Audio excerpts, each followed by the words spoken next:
the law. Are there laws that us Christians are required to keep from the Old Testament?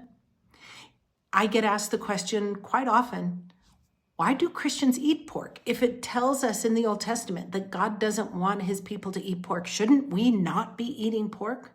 Well, today we're going to be talking about the 3 categories of law in the Old Testament and the purpose behind each. Are you ready? So the very first type of law is moral law. We see that in the 10 Commandments in the book of Exodus. We also see it in Matthew 22 in the New Testament, where some people are trying to trap Jesus and they ask him, what is the most important commandment? And he said, love the Lord your God with all your heart, your soul, and your mind. And the second is like it, love your neighbor as yourself. So did you catch that? He was telling them, follow the 10 Commandments, because the first 6 of the 10 Commandments is all about loving the Lord with everything you are. And the last 4 are all about loving your neighbor.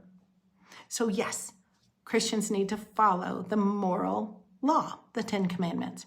So the second category is civil law. Now, civil law was meant directly for their time, for Israel, but it's based on moral law.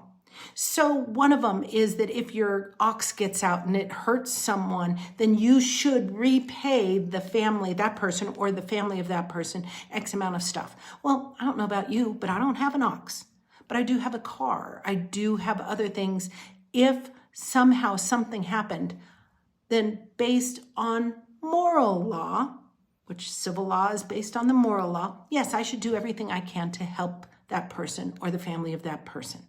So we don't have to follow civil law to the letter, but we do have to follow the heart of the civil law.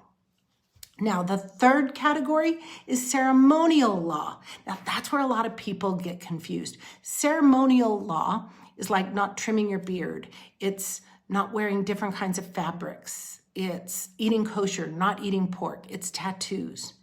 Okay, ceremonial law and its purpose was to keep the Israel apart from its neighbors, to stand them apart from their neighbors, and most importantly, to point to our need for a Savior.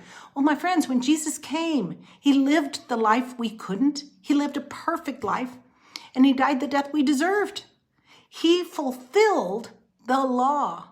So no, believers do not have to follow the ceremonial law. So I hope that helps explain the different laws in the Old Testament. Ask questions if you have them. I love you, and God's got this.